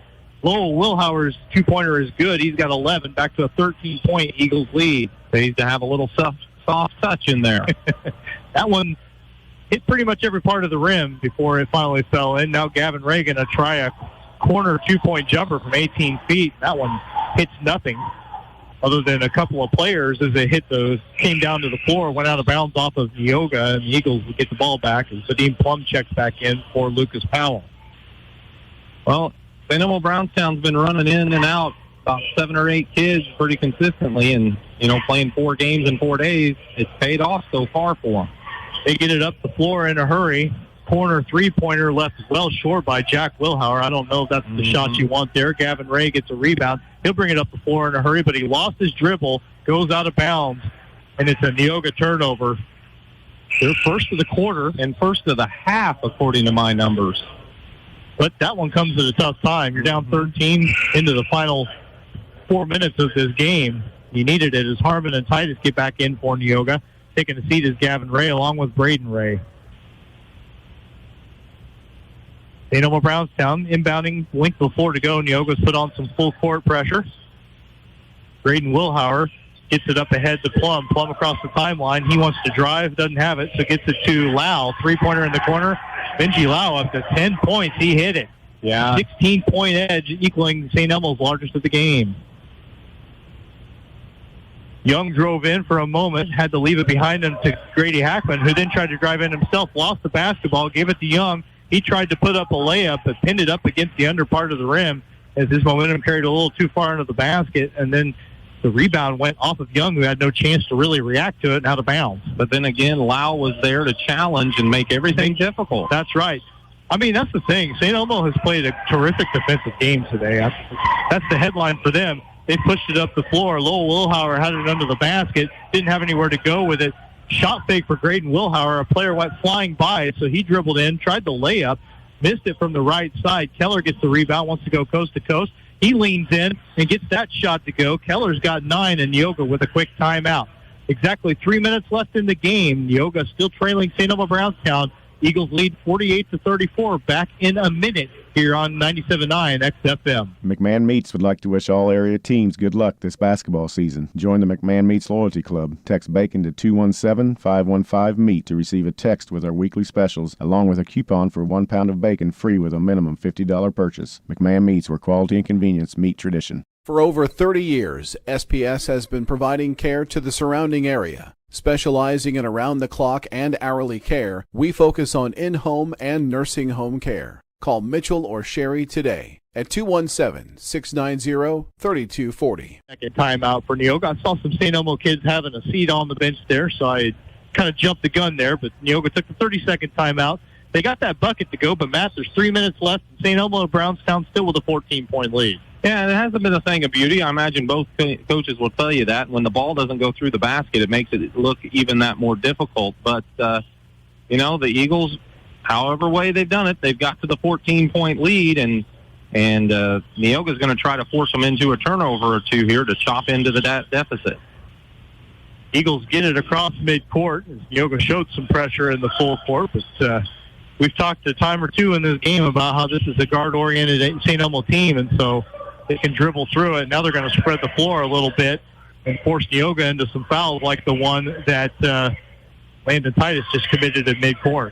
Titus was trying to convince him that the foul was an offensive foul as he hit the floor, but contact made, ruled against Titus, his second, and it's only Neoga's first here in the quarter.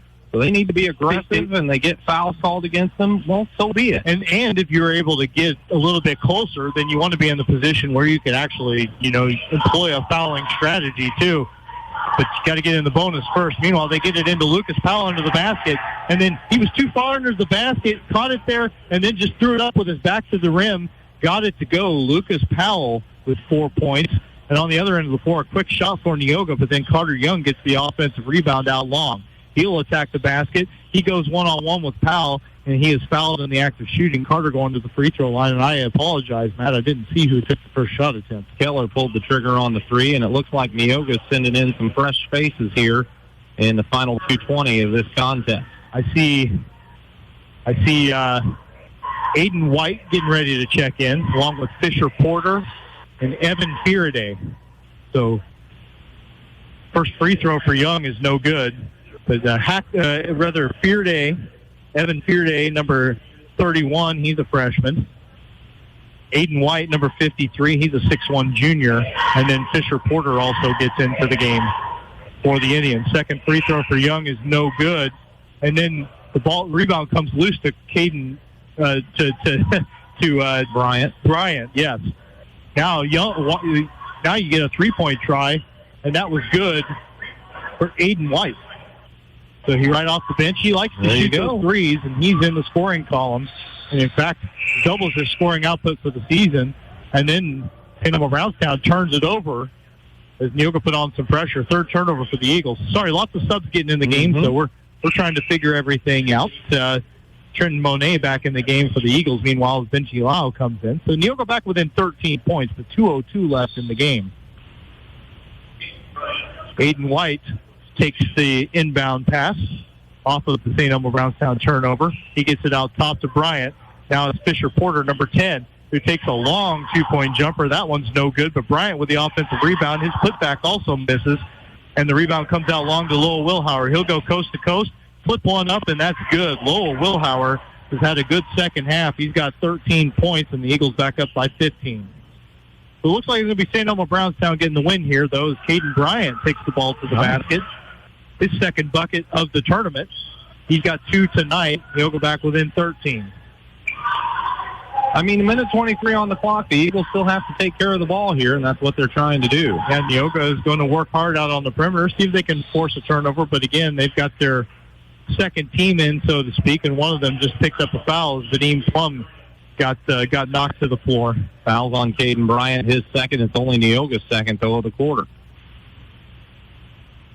Eagles get it inbounded into the backcourt. Minute 15 left in this game. Across the timeline to Vadim Plum.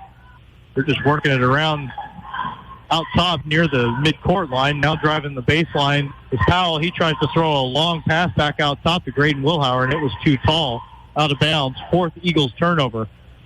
So while the St. Elmo team is probably going to get the win here, Coach Fiesel has seen a lot of second-half turnovers. Mm-hmm. Yeah, he certainly has. That'll be something they address. Fisher Porter tries a baseline jumper from 2. That one's no good for Neoga. Rebound goes out of bounds, and it'll belong to the Eagles, as they're going to get Parker Doty, a 5'6" senior, off the bench. He replaces Trenton Monet in the St. Elmo Brownstown lineup. So Monet probably checked out of the tournament for his final time. Would think so, as the Eagles hustle it up the floor. They probably could have attacked, but they're ahead by 13 points with only 45 seconds left. So they'll just sort of work it around. They drove in, kicked it out. Now working it back around the top. They're just trying to finish the last 35 seconds of this game and get out of here with a 7th place win. Plum caught it in the corner. Could have shot. Did not. We're down to 25 seconds left as they're just playing keep away. Aiden White knocked the ball away from Parker Doty, but he was able to recover and get it to a teammate. Neoga's going to keep playing hard defensively for these last 15 seconds. But again, it is going to be St. Elmo Brownstown getting the win. And I would imagine, barring a steal here, it's going to be a 52-39 final, down to 5 seconds. And now Neoga will take their foot off the gas defensively. It is indeed a 13-point win for St. Elmo Brownstown. They defeat Neoga 52-39. Eagles claim 7th place of this National Trail Conference tournament, finish their week with a 2-2 record here at Altamont, and get their overall record back up to 11-11 on the year. For Neoga, they dropped to 4-19 on the season. Tournament done for both of these teams. Good effort from the Indians and the Eagles, but at the end of the day, St. Elmo Brownstown getting the 13-point win. So we'll go ahead and take a break. Now to work on those post-game stats. We expect to talk to both St. Elmo Brownstown coach Greg Fiesel and Neoga coach Andrew Snow when we're back with the post-game show here on 97.9 XFM. Whether you're in the market to purchase a new or pre-owned vehicle, Northside Ford on North Color Drive in Effingham will find a vehicle that works for you. Check out Northside Ford's selection of cars, trucks, and SUVs today. Thanks for watching the NTC Tournament, provided by Premier Broadcasting, 97.9 XFM and KJ Country 102.3.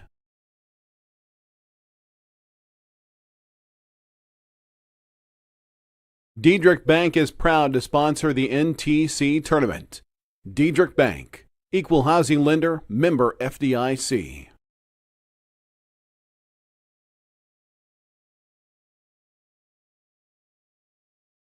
Tom Henderson State Farm Insurance helps people manage the risk of everyday life, recover from the unexpected, and help you realize your dreams. Contact Tom Henderson today.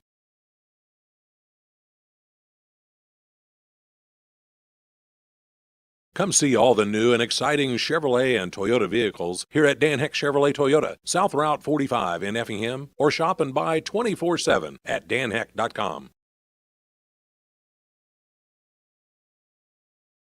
Thanks for watching the NTC Tournament, provided by Premier Broadcasting, 97.9 XFM and KJ Country 102.3.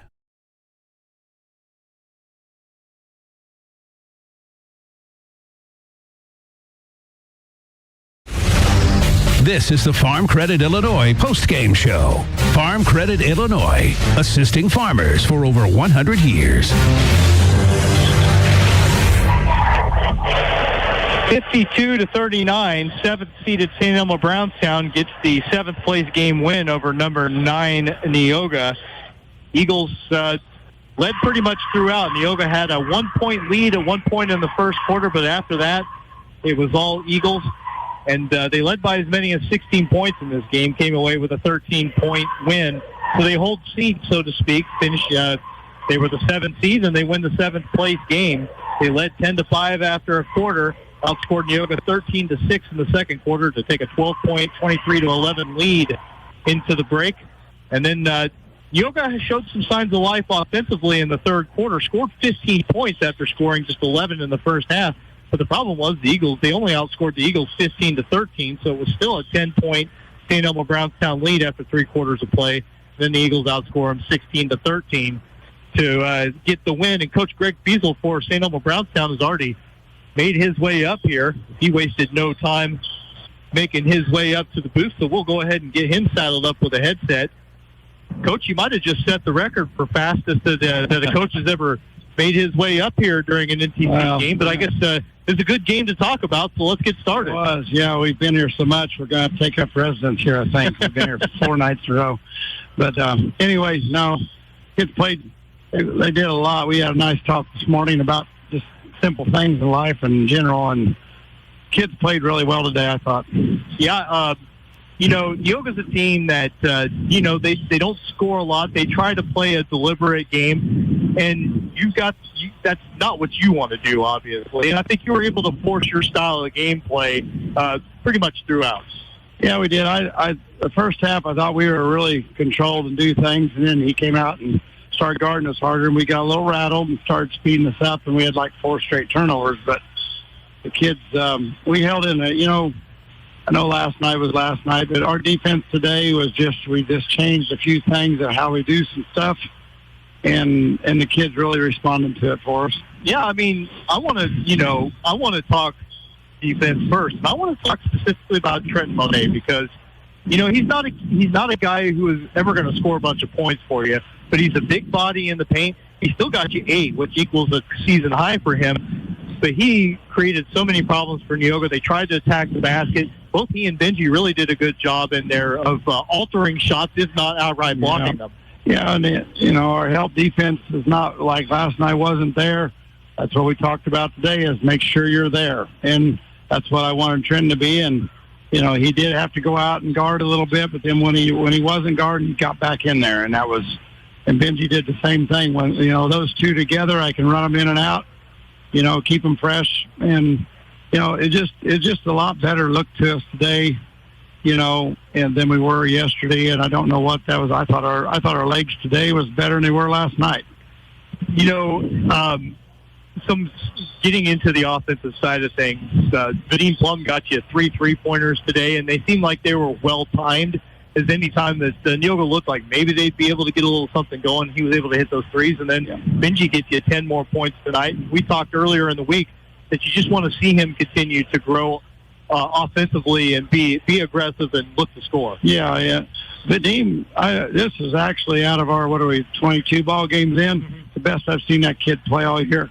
He really did everything we asked, and like you said, he stepped up and hit some big shots and settled into the spots where he can score, and he was looking for it. And when him and Benji or somebody else comes in there and contributes to Lowell and Graydon, this team gets a lot better. Yeah. It's balanced attack, and I've always liked that more than just one guy doing it, but some nights you get one guy that's going to do it. And it's nice to win a game where your leading scorer, is not your leading scorer, and that just wasn't the flow of the game today. And they, to the rest of the guys' credit, they didn't just look to force it to him. They took the game as it was played and made their shot. No, we don't. We don't do that. I mean, you'd think after a kid scores 31, we're going to pound it to him.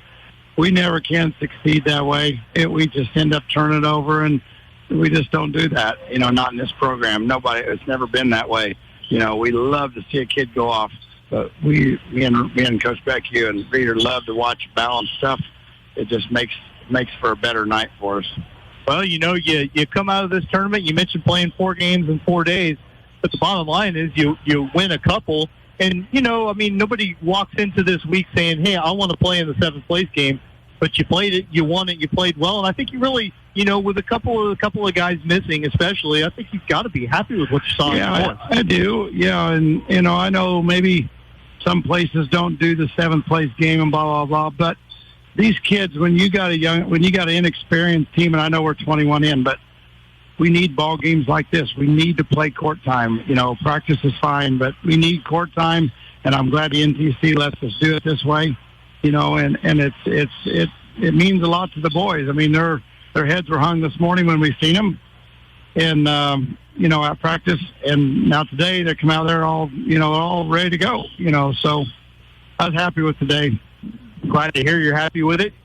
Season is coming down to the stretch run, so we'll be talking regionals before we know it. But congratulations to you guys on getting a couple wins, and Coach, good luck the rest of the way down the year. Thank you for covering us. All right, thank you very much. That's Coach Greg Feasel from St. Elmo Brownstown, nice enough to spend a little time with us. Neoga coach Andrew Snow waiting patiently in the wings, so we'll get him all saddled up. Andrew, boy, I could tell that your Neoga team was making a conscious effort to try to get to the rim today, but sometimes the other team defends it pretty well, and I think that was part of the deal here today. But you tell me what your takeaway from it was. Yeah, definitely. We wanted to, and we emphasized we wanted to attack the basket. We thought once the big number 50 kid, isn't in there, we match up pretty good with them size-wise, length-wise, and we thought we could, get to the basket and finish shots. But credit to them, they did a good job defending around the rim, and we weren't able to hit shots around the basket. Defending around the rim, and then basically, if a team's got good help defense, once you get into the paint, I mean, there's going to be hands there, and being strong with the basketball is such a key thing. And I don't know how much people realize it, but just getting the ball to the basket is difficult in and of itself at the varsity level. Absolutely, yeah. Getting downhill, getting inside the paint, and opens everything else up. But yeah, when you get in there, if you don't have a look at the rim off 2 feet, you got to go off 2 feet, willing to kick it out. And we did. We kicked the ball out and had some really good open looks tonight that just didn't go. You slotted Carter Young back into the starting lineup. He's been a starter for you this year. He responded well to becoming more of a sixth man earlier in this tournament, but due to different circumstances, he's in there. DC 11 today, and we've already talked about him this week, but I do think you have to be happy with how he has responded to kind of a challenge coming to him from the coaching staff. Absolutely, he handled it perfectly, and we have to have him in there to start the game. He sparked us, and he was smart with the ball. He made the right decisions at the right times tonight. Got to the basket, was able to hit a few shots around the rim. He was one of the many guys we had that attacked tonight that probably had good looks, but just wouldn't rattle around. And Carter's one of your seniors. Obviously Landon and Luke have been your leading scorers all year long. It was a little bit of a tough day for them. Luke was able to get on one jag there where he scored a couple straight buckets and got you back within single digits. But, you've been able to play a lot of young guys this week and this season, and you just got to hope that the experience now, when you get back to this stage in a year, that a lot of those guys, are ready to come out here and do some winning. Right, yeah, it's always time well spent when you're able to get into a game during this week, no matter freshman, sophomore, junior, senior. If you're out there, you're going to get better playing in the environment that this tournament brings and against the competition that this conference has. So, yeah, we have youth. Every coach talks about, every coach says, we're young and we play a tough schedule. I'm going to be like every other coach. We're young and we play a tough schedule. But, I'm proud of our effort. I mean, we played hard today.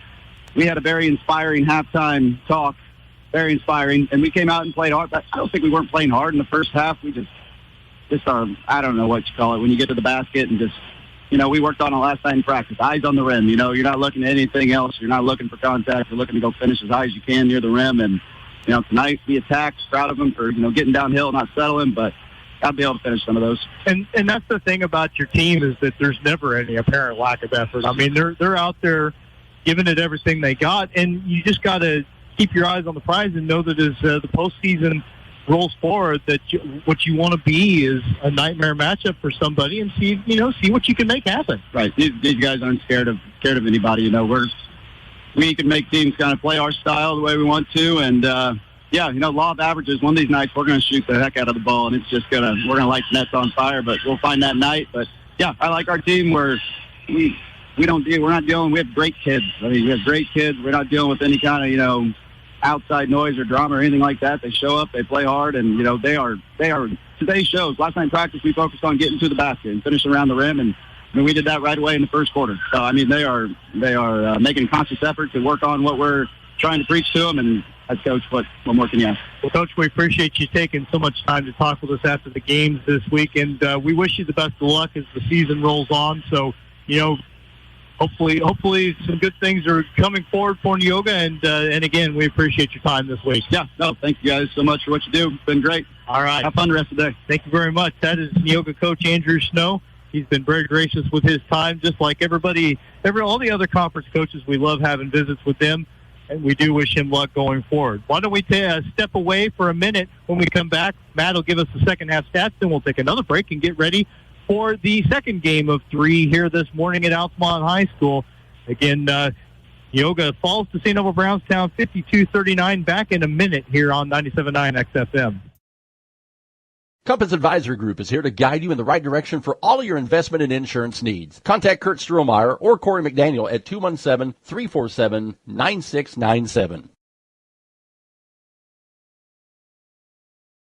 Hi, this is Kathy from Barlow Lock and Security. Secure your home or business with a customized system from us. Good luck, area teams in the tournament.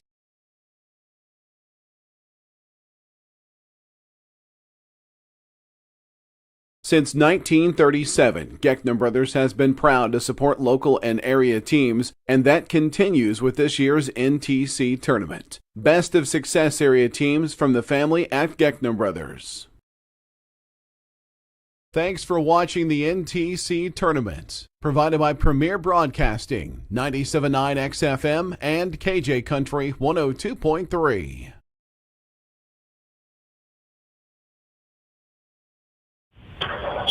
Well, putting a bow on our coverage of the 7th place game at the NTC Boys Tournament, where St. Elmo Brownstown defeated Neoga 52-39. And Matt Robinson, finally we have a chance to check in with you on the stats from that first game of 4 here at Altamont today. Eagles ended up shooting 42% from the field, 19 of 45 overall. They were 7 of 8 from the free throw line, all of their free throws in the first half at 87.5%, and finished 6 of 16 from beyond the arc, a respectable, more than respectable 37.5%.